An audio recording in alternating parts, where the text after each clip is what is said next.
한 가지 지원금을 선택하여 신청한다면 이것저것 볼 거 없이 특별고용 촉진 장려금을 신청하여야 하는 것이죠.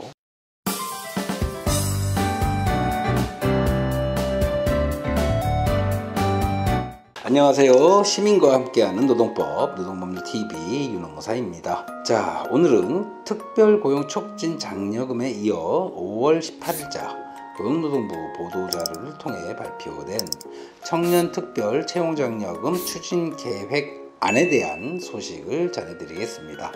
요즘 고용과 관련한 각종 장려금 지원 정책들을 보면 속된 말로 막 퍼주고 있죠.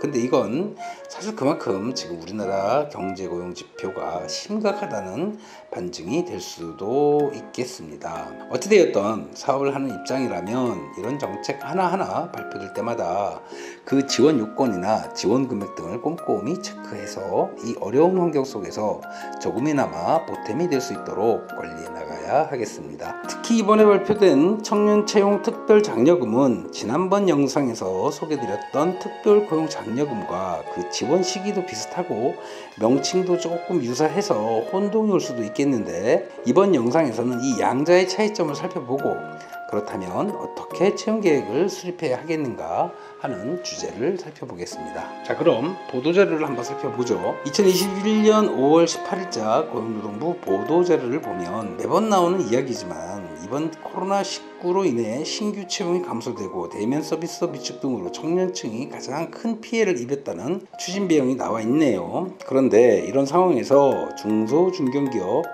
청년 고용 지원의 핵심 사업인 청년 추가 고용 장려금의 21년 신규 지원 9만 명 목표가 조기에 달성되어 연도 중 신규 지원이 5월 30일자로 종료됨에 따라 청년 채용 특별 장려금 추진 계획이 국무회의에서 이번에 의결됐다고 하네요. 그런데 여기서 우리가 짚고 넘어갈 점은 애초부터 2021년 신규 채용 인원의 경우 청년 추가 고용 장려금 지급 대상이 아니었습니다.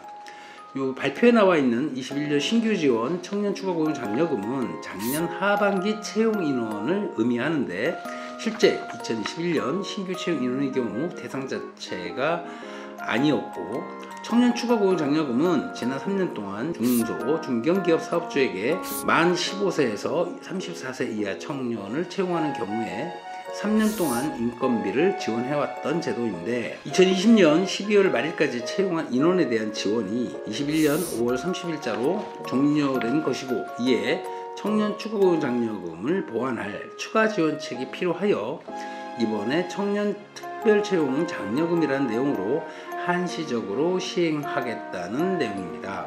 따라서 앞으로 지원될 예정에 있는 청년 특별 채용 장려금은 청년 추가 고용 장려금의 마무리 버전쯤 된다고 보시면 되겠습니다. 자, 그럼 추진 계획안을 보죠. 추진 배경, 추진 방향 이런 건 이제 넘어가고, 먼저 지원 대상 사업장을 보면 중소 중견기업으로 5인 이상 사업장으로, 그러나 성장 유망 벤처기업 등은 5인 미만 사업장도 지원 가능한 것으로 되어 있네요. 이 점은 청년 추가 고용 장려금하고 동일합니다. 다음으로 그 지원 요건을 보면 2020년 12월 1일부터 21년 12월 31일 기간 중 청년을 정규직으로 채용해서 6개월 이상 고용 유지를 하고 전체 근로자 수가 증가한 경우에 월 75만원씩 1년을 지원한다고 되어 있습니다. 자, 그런데 중요한 단서가 그 아래에 있네요. 청년 특별 채용 장려금은 청년 추가 고용 장려금 종료로 지원받지 못하는 대상 사업장을 지원하며 전년도 연평균 피보험자 수보다 기업 전체 피보험자 수가 증가하여야 한다고 되어 있습니다. 자, 이 부분도 청년 추가 고용 장려금과 동일하지만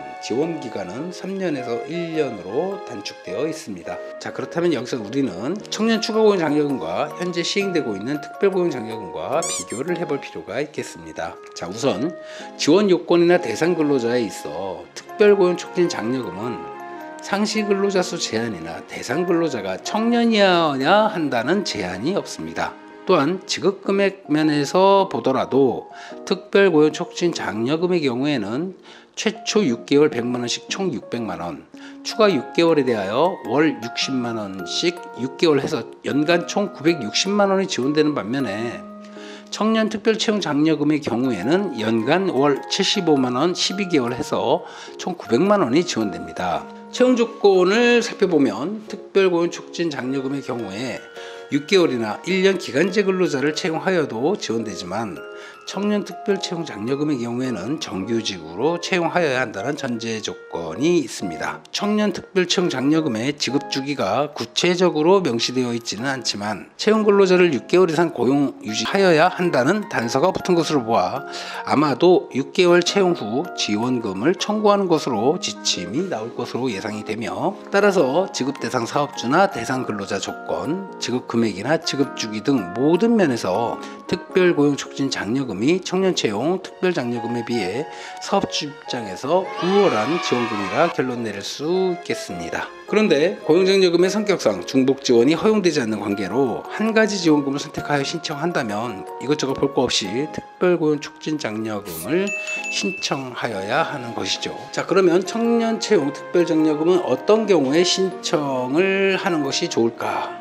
현재 고용노동부에서 준비하고 있는 청년채용 특별장려금의 경우에는 2020년 12월 1일부터 2021년 12월 31일 사이 청년을 채용한 경우 지원되는 데 반해 특별고용 촉진 장려금의 경우에는 2021년 3월 25일부터 2021년 9월 30일 사이에 채용된 인원에 대해서 지원이 됩니다. 따라서 특별고용 촉진 장려금 지원 인원을 초과하여 채용하는 경우라든가 특별고용 촉진 장려금 지원 채용 조건인 올해 3월 25일 이전이나 특별고용 촉진 장려금이 종료되는 2021년 9월 30일 이후에 청년을 신규로 채용한 경우에는 청년 특별채용 장려금 제도 활용을 기대해 볼 수 있겠습니다. 자, 이렇게 오늘은 청년 추가 고용 장려금 후속 지원책이라 볼 수 있는 청년 특별채용 장려금 고용 지원 사업에 대해서 알아봤는데요. 이렇게 고용에 대한 지원금이 한꺼번에 쏟아져 나왔던 시기가 예전에 있었던가 할 정도로 정부의 지원금 정책이 아주 좋습니다. 따라서 사업하시는 우리 자영업자 여러분들은 저희 시민노동법률TV 꼭 구독하셔서 이런 지원금 정책 하나하나 꼼꼼하게 챙겨 사업에 도움이 되시길 바라며 오늘 영상 마치도록 하겠습니다. 여러분 감사합니다.